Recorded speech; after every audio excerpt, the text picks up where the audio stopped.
حبیب صاحب، گو کہ گمان اچھا رکھنا چاہیے اور میں اچھا گمان رکھ بھی رہی ہوں، لیکن آپ کو لگتا ہے یہ جو 15 جولائی کی تاریخ کی حکومت بات کر رہی ہے، 15 جولائی پہ یہ قائم رہتے بھی؟ دیکھیں، یہ تو بہت بڑا مسئلہ ہے نا کہ قائم رہتے یا نہ رہتے. اس کی وجہ یہ ہے کہ بیچ میں ایسی کوئی طاقت نہیں تھی، لیکن بہرحال اگر ایک دفعہ یہ ساری پارٹیاں لکھ کے دے دیتی، تحریری طور پر یہ بات ہو جاتی، تو ڈیفینیٹلی پھر اس پہ قائم بھی رہنا پڑتا، تو پھر اسمبلی توڑنا بھی پڑتی.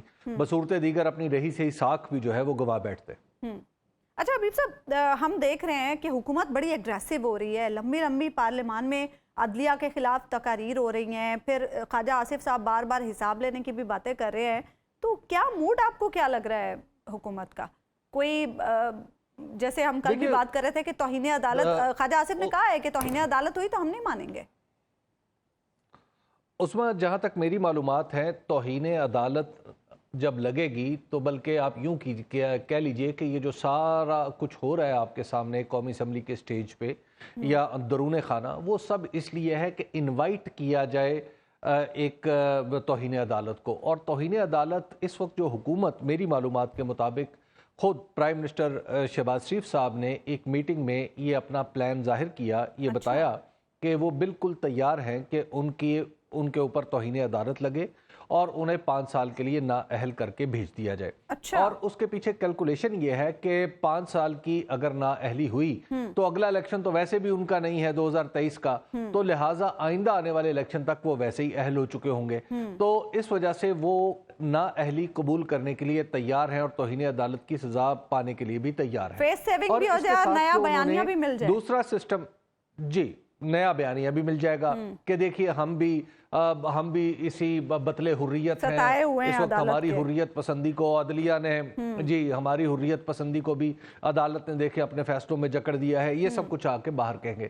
لیکن ایک افسوسناک بات ہے تو وہ خبر، لیکن مجھے بتاتے ہوئے بڑا عجیب لگ رہا ہے. دیکھیے عثمان نعمان صاحبہ، جب یہ میٹنگ ہو رہی تھی نا، جہاں پہ وزیر اعظم صاحب مستقبل کے سینیریوز بنا کے پیش کر رہے تھے، تو وہاں پر انہوں نے باقاعدہ طور پر کہا کہ اگر میں توہین عدالت کا شکار ہو جاتا ہوں تو ایک ڈمی وزیر اعظم بنا دیں گے.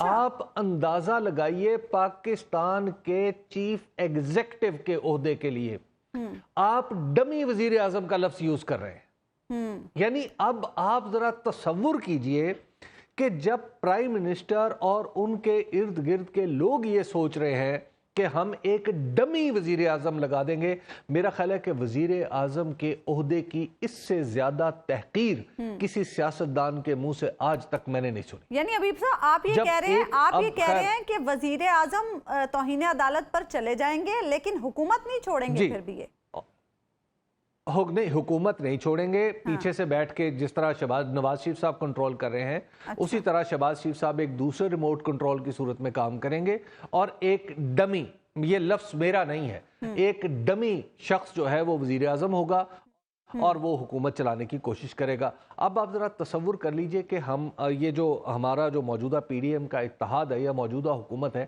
یہ کس حد تک جانے کے لیے تیار ہے.